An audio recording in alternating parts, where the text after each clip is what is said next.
Okay, mayong hapon ka natong tanan mga kaigsuonan ko diha sa Ginoo, no? So nini nga kahapon no, aniya na usab kita i-share no diha kaninyo nga matulun-anon kayo no nga mga kining topic nga dinangay natong mahibaw-an masabtan sa matag usa.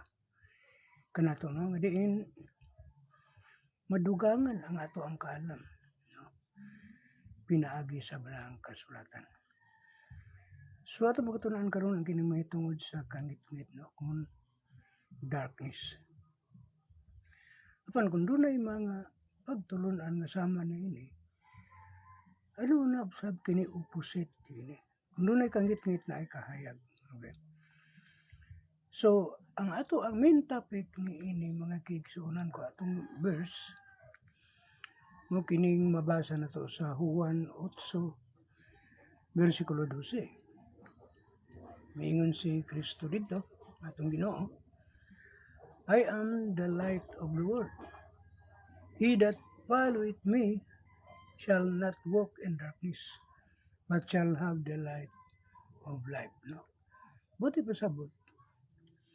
Ako mao ang kahayag sa kalibutan.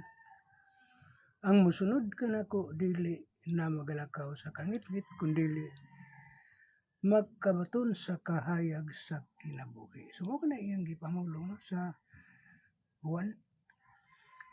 So mahibaluan nato nga si Jesus mao ang tinuod nga kahayag. Outside of Christ, people remain in spiritual darkness. No gawas sa atong Ginoong Kristo. Matod pa ang mga tao magapabilin kayo sa espirituhanon nga kangit-ngit. No. Outside from Christ, people remains in spiritual darkness.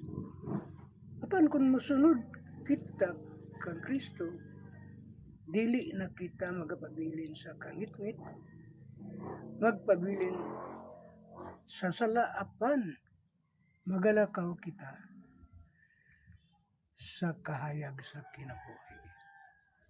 Mahibaluan na to nga buti pasabot ko magalakaw ka sa kangit-ngit, nagalakaw ikaw sa mga sasala. Sumuo gani na nga ang kamatayon ni Kristo may naglukat kanato gikan sa kagahom sa kangit-ngit. Samtang sa Colosas 1:13 mabasa nato dito, siya naglalin kanato gikan sa kagahom sa kangit-ngit ug ngadto sa iyahang gingharian nga mao ang church. Espirituhanon nga kingdom is a church. Darkness does not hide from the presence of God. Wala ni malilong sa ato ang Ginoo, sa ato ang Dios, no? Ang tanan bisan pag anaa sa kangit-ngit, iya gayud kining makita. Matod pa sa Salmo 139 versikulo 11 paingon sa 12. Even the darkness hideth not from thee, but the night shineth as the day. No? O di pa sabot. Bisan pa ang kangit-ngit, dili makatabon gikan kanimo ang kagabhion sa malamang sa kahayag alang kanimo. Ano yung gipamulong no, sa Psalmist? Sa Hebreo 4:12, neither is there any creator that is not manifest in His sight. No? Walay, dili nyo makita, bisan pagtuwa pa ka sa hilabihan nga kangit-ngit. No, makita niya bang ka si Diyos. Walay malilong kanya. Walay binuhat nga matago sa iyahang pananaw. Kundi makita niya no, ang tanan. Nothing is hidden from God. No? Walay sala, sikrito, o huna-huna nga matago. Sa Ginoo, darkness may hide us from people. Pero dili gayud kini makatago no? Nato gikan sa presensya o pagtanaw sa Dios. Sinners are under the power of darkness.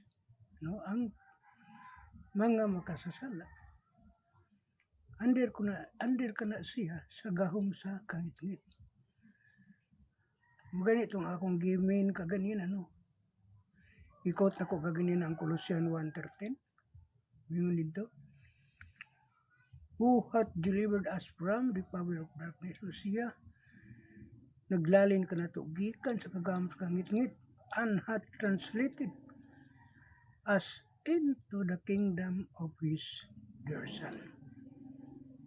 Mukha na ang kinatibok, mababasa ka na to. Dito sa Colosas 1:13. Nagpasabot nga giluwas kita niya gikan sa gahom sa kangit-ngit ug gipabilin ngadto sa gingharian sa iyang hinigong mga anak. Mga answers.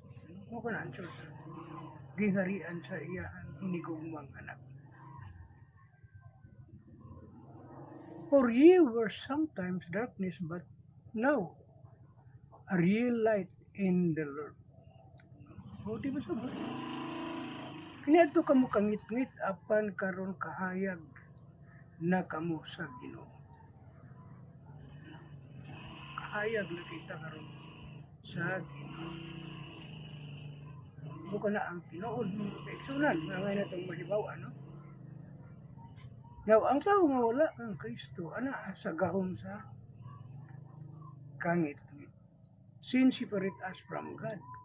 Apan pinaagi kang Jesus, mahimo kitang makagawas sa gahom sa salaog, makalakaw sa kahayag. Christ came to deliver man from darkness. John 12:46, nagaingon dito, I am come and a light into the words, that whosoever believeth on me should not abide in darkness. Buti pasabot. Mianhi ako nga kahayag sa kalibutan aron ang mutuok kanako dili magapabilin sa kangit-ngit. Matod pa sa buhat 26:18, to open their eyes and to turn them from darkness to light. No? Aron maablihan ang ilang mga mata og mubalik sila gikan sa kangit-ngit ngadto sa kahayag. Jesus came to rescue sinners. Ang mission ni Kristo ang pagdala sa tao gikan sa kangit-ngit ngadto sa kahayag. Gikan sa gahom ni Satanas ngadto sa Dios. Pinaagi sa pagtuo ug paghinulsol. Wala man kanay mga butang nga angay nato nga mga mahibawan. Pinaka-importante niini mao ang pagtuo ug paghinulsol. Pagbuhat sa mga kabubuton sa Dios nga diin iyang gihatag sa tagsa-tagsa kanato. The eternal darkness for those who walk in darkness, no? Kasi the unprofitable servant into outer darkness, there shall be weeping and gnashing of teeth, no? I-cast out sa dito ang mga tao.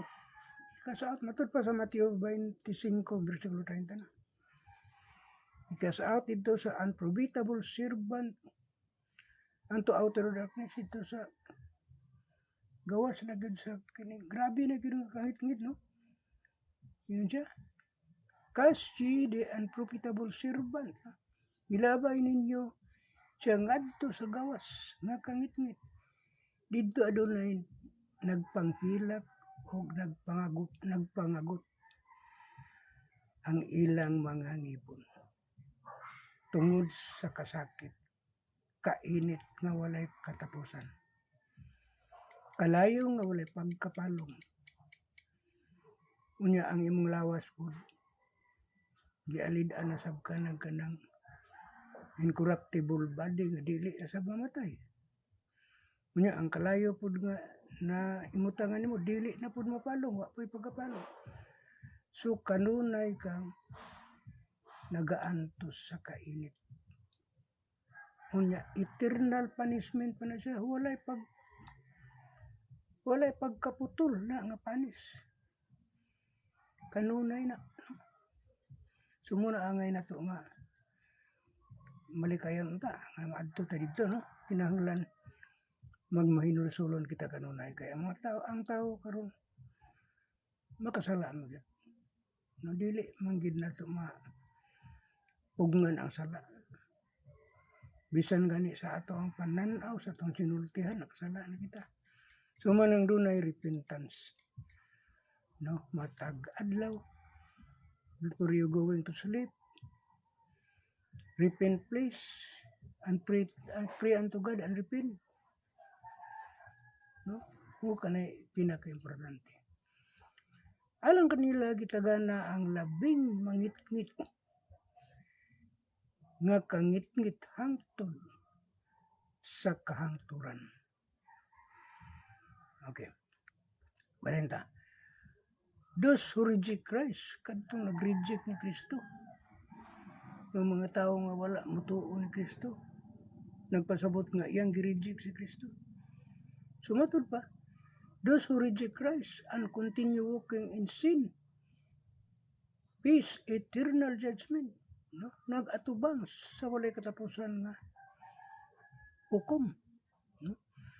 Ang padayon nga pagdumili kang Kristo, paglakaw sa kangit-ngit, adunay sangputanan nga walay katapusan. Eternal separation from God. Busa karon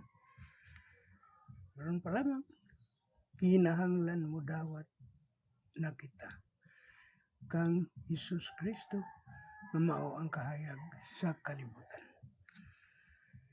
Unang Pedro 2:9 mga igsoon mo kini atong mabasa dito.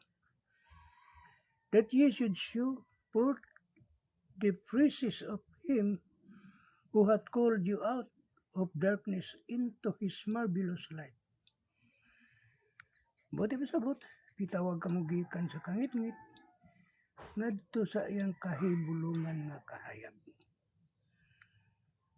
God's desire is not for anyone to remain in darkness, but to walk in his marvelous light.